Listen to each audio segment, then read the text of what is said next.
Hi, Jenica Lopez here with a new season of My Overcomfort podcast. What's Overcomfort all about? It's about inspiring confidence in all of us and choosing calling over comfort.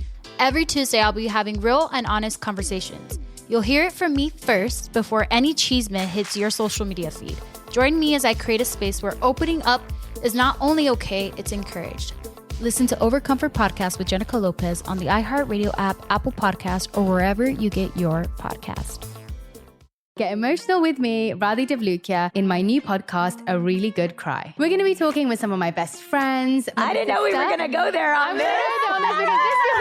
People that I admire. When we say listen to your body, really tune into what's going on. Authors of books that have changed my life. Now you're talking about sympathy, which is different than empathy, right? Never forget, it's okay to cry as long as you make it a really good one. Listen to A Really Good Cry with Radhi Devlukia on the iHeartRadio app, Apple Podcasts, or wherever you get your podcasts.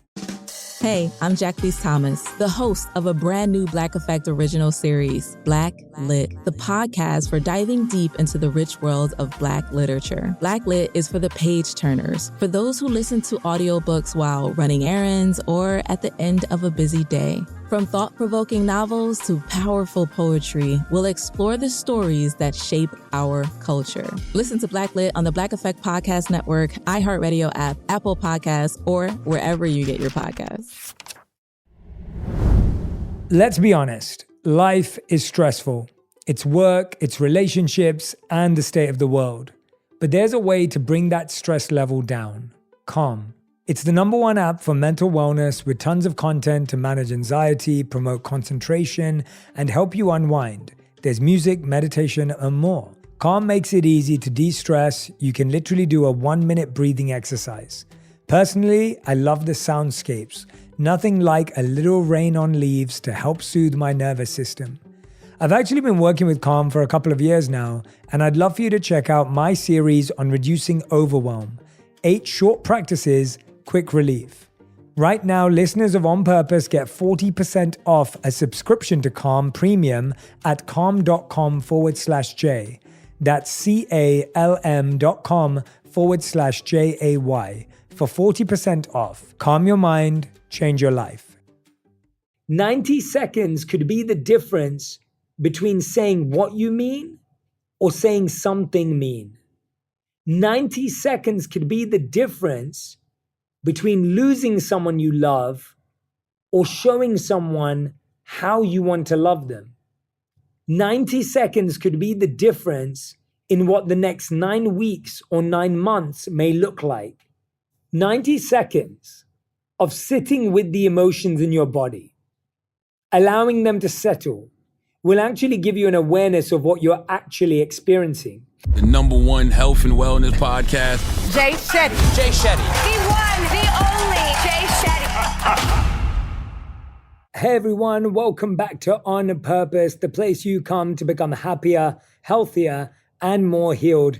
My name's Jay Shetty, and I'm so thankful to be back with you. Now, I recorded this theme for an episode of my Daily J on Calm. If you're not using Calm to find balance, to find meaning, to meditate and practice mindfulness daily, definitely check it out.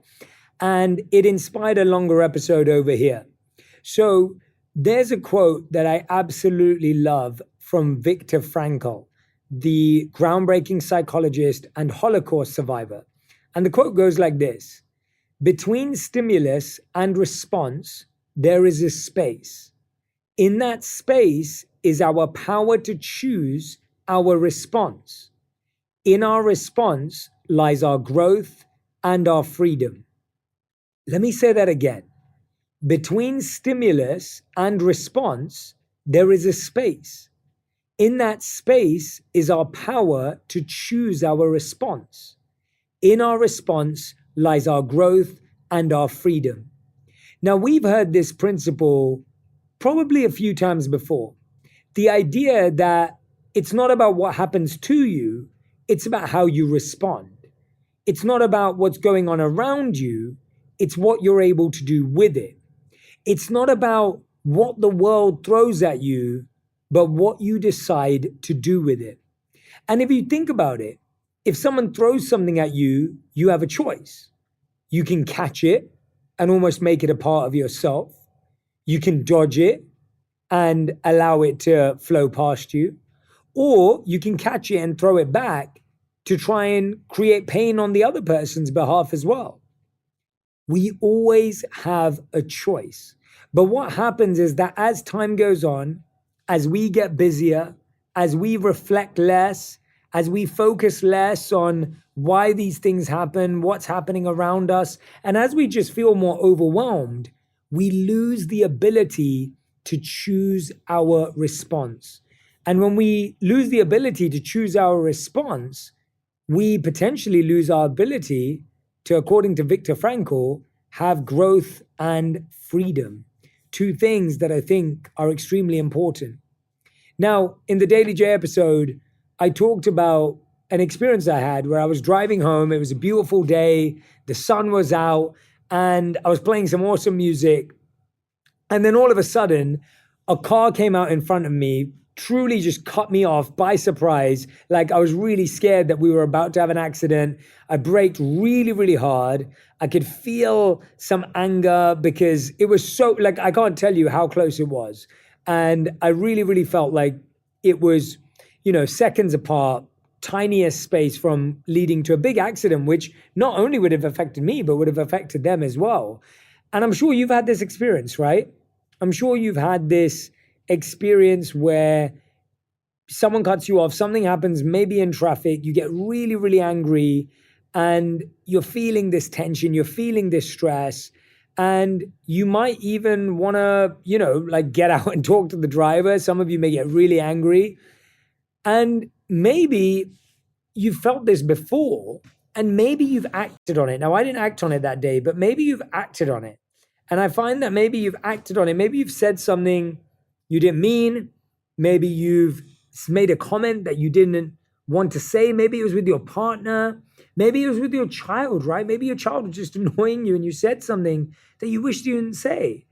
And then after that, you regret it. You feel bad about it. It's not how you wanted to act. It's not what you wanted to do. But how do we stop that from happening?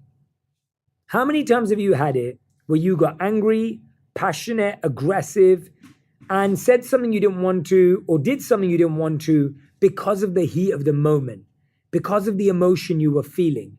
And the emotion felt real in the moment, and it was. But you acted on it, and now you look back and think, I wish I never said that. I wish I never did that. And maybe some of you have this voice in your head before you go to bed saying, could have done that better, right? It could have been better. Now, neuroanatomist Jill Bolte Taylor describes something she calls response ability, meaning we largely have the ability to choose how we respond to what's happening in the outside world. And she says it helped her understand something called the 90-second rule. Now, I love this, and this is what this episode is about, this 90-second rule. Now, when I was driving and my brain sensed danger, my body released adrenaline, which is designed to help me focus and get ready for action. That's how I was able to avoid an accident. But after I took action, I still felt agitated because my emotions were triggered along with my survival instincts. And all the chemicals associated with those emotions take about 90 seconds to dissipate. As long as I didn't feed the emotion, if I stopped myself from amping it up further, then the chemicals would die down. On the other hand, if I'd started yelling and screaming, my brain would have released more anger signals and the feeling would have continued. So what changed for me is I took some deep breaths and allowed the chemicals and the feeling to pass, right? Now, as I dive into this topic, I want to be really clear. This isn't about avoiding emotions. This is about subverting those knee-jerk responses that don't represent the person we want to be. When we say or do things we later regret. This is about buying time so we can be more conscious and intentional, so that the action we do take aligns with our values and beliefs. So here's how I want you to think about it. What we're trying to do in this moment is we're trying to buy ourselves time so that we don't go and create more pain, so that we don't go and create more stress, right? If you catch something that someone throws at you and throw it back at them, it continues the cycle. If you catch it and make it a part of you, it continues the cycle. If you dodge it, you allow it to go past you, although it does have an impact on you. So how do we do that in a real life situation? 3 deep breaths take about 10 seconds. So in 90 seconds, we can take 27 deep breaths. This is a great number to count up to put it in your mind's eye. Count to 27 as you breathe in and breathe out. This 90-second rule allows you to understand that chemically, if you allow this to pass in 90 seconds, you have the ability now to truly choose how you respond. It's almost like for 90 seconds, you're controlled, you're influenced, you're going to act in a way that may not be you, that may not be aligned with who you are or what you prioritize or what you believe to be valuable. It's just 90 seconds.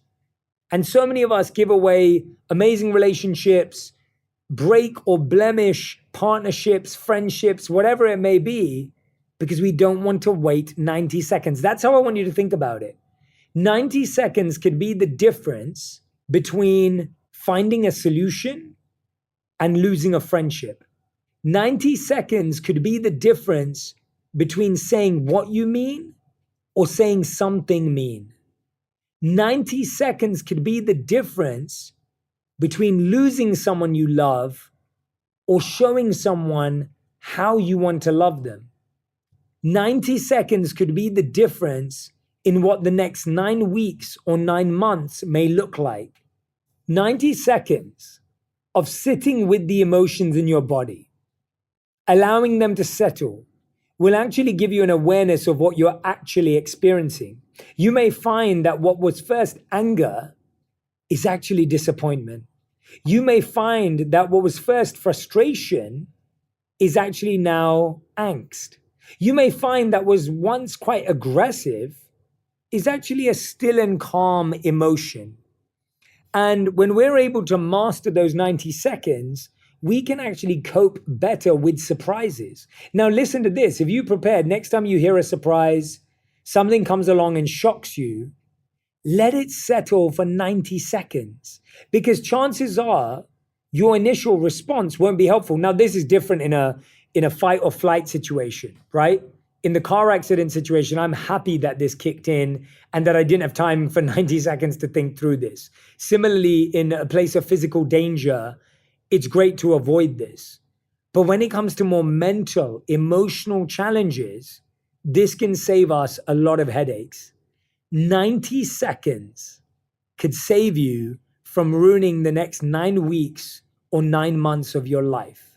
90 seconds could save you from ruining one of your best relationships. 90 seconds could protect you from reacting in a way that isn't aligned with who you are and who you want to be. Now, here's the way I want you to think about how to actually put the 90-second rule into practice. The first thing is set a timer. When you're going through something like this, set a timer and watch that count down. It's almost like doing a plank. If you've ever done plank position in a workout and you know you've got 60 seconds, 90 seconds to do it, and you're just waiting there. You might be in pain. You might be sucking in your core and then trying to loosen it. You might be trying to cheat a little bit on the sides, but you're sticking it out for those 90 seconds. Treat it that way. Turn on a timer. Have a 90-second timer ready to go so that you know you're allowing the chemicals to go down naturally. Because chances are in those first 90 seconds, you call someone up, you tell them how it's going, you now exacerbate it, right? You start texting someone frantically, you now exacerbate it. So we're constantly extending our overwhelm. We're constantly extending our anxiety, extending our stress, advancing our pain, when actually we could deal with it in a much more healthy way. When you find that bright spot to help you get through your day, it's powerful. That's where The Bright Side comes in, a new daily podcast from Hello Sunshine that's bringing you a daily dose of joy. I'm Danielle Robay, And I'm Simone Boyce. Listen, both Danielle and I are reporters. We've covered the news and we know the world can feel heavy.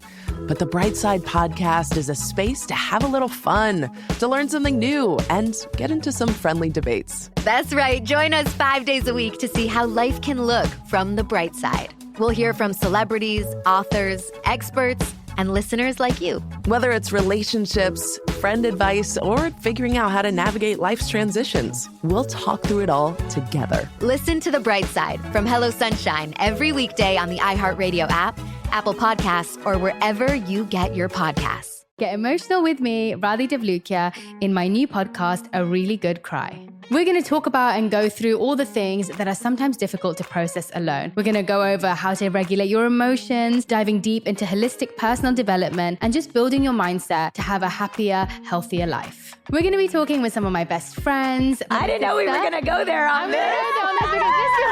People that I admire. When we say listen to your body, really tune into what's going on. Authors of books that have changed my life. Now you're talking about sympathy, which is different than empathy, right? And basically have conversations that can help us get through this crazy thing we call life. I already believe in myself. I already see myself. And so when people give me an opportunity, I'm just like, oh, great, you see me too. We'll laugh together, we'll cry together, and find a way through all of our emotions. Never forget, it's okay to cry, as long as you make it a really good one. Listen to A Really Good Cry with Radhi Devlukia on the iHeartRadio app, Apple Podcasts, or wherever you get your podcasts.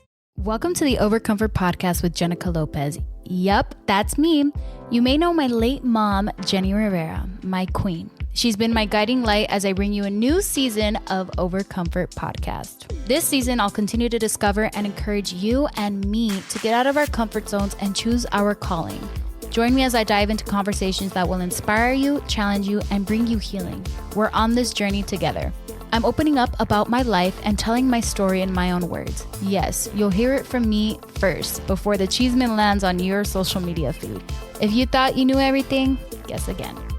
So I took another test with Ancestry and it told me a lot about who I am. And it led me to my biological father. And everyone here, my friends laugh, but I'm Puerto Rican.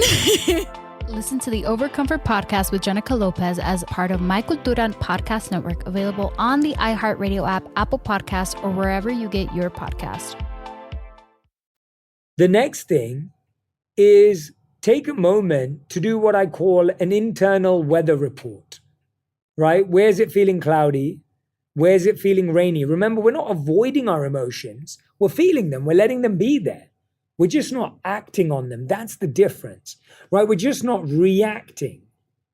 We're allowing time to go past so that we can respond. If you act straight after experiencing something, that is a reaction to what happened. If you allow the 90 seconds to pass, you now received it and now you're responding. I think another great tool is to check in with your body. It's asking yourself, what's going on in my body right now? What am I thinking about? Right? How am I feeling? You're almost learning to observe your body and mind. This also allows us to not make it personal. Often the reason why we react so frantically, aggressively, passionately is because we take everything very personally. These 90 seconds allow for you to not make it personal and just observe yourself experiencing these emotions. And especially notice the physical and mental emotions you experience. A lot of us don't realize when we pretend like we're not experiencing anything, it actually gets stored in the body. And we don't want that to happen. We don't want stress to get stored in the body. I've already mentioned inhaling and exhaling can actively relax tense areas of the body and mind. And this is probably one of my favorite ways. Noticing and naming the emotion is a really important thing. I found that being able to label how you feel, especially things that come about more often than others, is a really healthy way. Like, for example, I know that before I go on stage, I often feel nervous, but I call that my stage nervousness. I know that that's my anxiety that I'm experiencing because I care about what's happening. So I've labeled it care anxiety. Anxiety for when I care. People always ask me, Jay, do you still get nervous before you go on stage? And I say, yes, always, because I care. I get nervous when I care. So when I get nervous now, I know it means I care, and I've labeled it that way.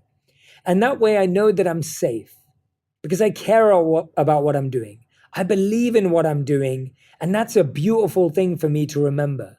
It's the same feeling, but the labeling has helped me understand it differently. And I want you to think about how you can label your emotions differently as well. Now, notice how these 90 seconds require a lot of stillness.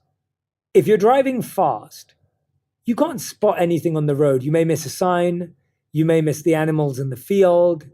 You may miss a billboard. When you're driving fast, you miss everything. When we're moving fast, when we stay busy, when we ignore these 90 seconds, we keep moving fast, you will miss so many signals from your body. Every day, we miss so many signals from our body. Every day, we miss so many signals from our mind. Because every day, our body and mind is trying to protect us, trying to help us, and trying to encourage us to learn. But we miss out on all of that because we're moving fast. Because we're moving at a pace where we believe we can't slow down. And for this 90 seconds, when you choose to just slow down for 90 seconds, you stop yourself reacting from a fast car. And instead you learn to respond in slow motion. It's almost like when you're in slow motion, you can actually see things for what they are. Right? If you're driving slowly, you can see what's in the distance. You can see what's in the foreground. You can make out the distance between things. Just slow down for 90 seconds before you react or respond. Maybe get a message and it triggers you. You get an email and it makes you feel nervous and anxious. Instead of responding immediately, instead of reacting, instead of taking a screenshot and sending it to someone and reacting to it, take 90 seconds. That's all you need to do. Take 90 seconds and let it slowly dissipate organically. Now, some emotions are different than others. I saw a study on the Mail Online that said sadness lasts 240 times longer than other emotions. In this research study that I read on the Mail Online, researchers surveyed 233 young adults from a Belgian high school with an average age of 17 and found emotions vary widely in duration. They said of the 27 emotions studied, sadness lasted the longest, whereas shame, surprise, fear, disgust, boredom, feeling touched, irritation, and relief were the shortest duration emotions. Emotions that lasted longer were associated with more important event triggers, as well as more reflection about the feelings and the consequences of the event that prompted the emotion. Now, why am I sharing this? I'm sharing this because I realized this a while ago. When something bad happens, we cry for a month. When something good happens, we celebrate for a night. Remember to share your wins as much as you share your losses. If something goes bad, you're likely to tell 10 people. If something goes well, you might tell one. There's a reason why we submerge ourselves in sadness more than we immerse ourselves in greatness. It's because we've practiced over and over and over again to dive deep into our pain and swim shallow in our pleasure. Right? We actually swim shallow when it comes to amazing experiences. Maybe you'll post on social media, maybe you'll share one line. You have a very shallow experience with the good things in your life and a very deep experience with the bad things in your life. Try to take a moment to acknowledge today the good that you've done. I'm sure it was so easy at the end of the day to judge yourself, to shame yourself, and to guilt yourself at the end of the day. I'm sure it was so easy to make yourself feel bad. I wish I did that better. I could have done that better. I made a mistake on that. I should have been smarter. I should have been faster. I should have been quicker. Why didn't I know that? Right? This is how we talk to ourselves. We're so good at making ourselves feel bad. But making yourself feel bad will never lead to you doing good. Right? Let me say that again. We're so good at making ourselves feel bad. But making ourselves feel bad will never create good in our lives. We repeat what we reward. We repeat what we reward. If we reward ourselves for good action at the end of the day, we'll repeat it. If you recognize that today you made it to 45 seconds before responding, you'll repeat that. You're moving in the right direction. But if you make it all about the mistakes you made today and how you're so far behind, guess what? You'll repeat that because we become familiar with that emotion. We become familiar with that action. So what I want you to do when you're having a tough conversation, tell your partner, hey, let's just take a 90-second break. If you receive an email from your boss and you're struggling how to respond, take a 90-second break. If you woke up in the morning and you're feeling a certain way, give yourself a 90-second break. A 90-second break could be the difference between you breaking and responding with ease. That's literally all it will take. And I really, really hope that you'll try out the 90-second rule. I want you to reflect on how you normally respond to a stimulus that stirs up challenging emotions. Do you usually just rush into a reaction? Do you allow those emotions to build? What could you do to create more space so you can respond with intention? I think this will make a huge difference in your life. It will make a huge impact on what's possible. And it will save you from so much stress and pain. Remember, I'm forever in your corner and always rooting for you. If you love this episode, you're going to love my conversation with Matthew Hussey on how to get over your ex and find true love in your relationships. People should be compassionate to themselves, but extend that compassion to your future self. Because truly extending your compassion to your future self is doing something that gives him or her a shot at a happy and a peaceful life. Hey everybody, welcome to Across Generations, where the voices of Black women unite. I'm your host, Tiffany Cross. Join me and be a part of sisterhood, friendship, wisdom, and laughter. We gather a seasoned elder, myself as the middle generation, and a vibrant young soul for engaging intergenerational conversations. Prepare to engage or hear perspectives that literally no one else has had. Listen to Across Generations podcast on the iHeartRadio app, Apple Podcasts, or wherever you get your podcasts. Hey, I'm Gianna Prudenti. And I'm Jamae Jackson Gadsden. We're the hosts of Let's Talk Offline from LinkedIn News and iHeart Podcasts. There's a lot to figure out when you're just starting your career. That's where we come in. Think of us as your work besties you can turn to for advice. And if we don't know the answer, we bring in people who do, like negotiation expert Maury Taheri-Poor. If you start thinking about negotiations as just a conversation, then I think it sort of eases us a little bit. Listen to Let's Talk Offline on the iHeartRadio app, Apple Podcasts, or wherever you get your podcasts. Want to know how to leverage culture to build a successful business? Then Butternomics is the podcast for you. I'm your host, Brandon Butler, founder and CEO of Butter ATL. And on Butternomics, we go deep with today's most influential entrepreneurs, innovators, and business leaders to peel back the layers on how they use culture as a driving force in their business. Butternomics will give you what you need to take your game to the next level. Listen to Butternomics on the iHeartRadio app, Apple Podcasts, or wherever you get your podcasts.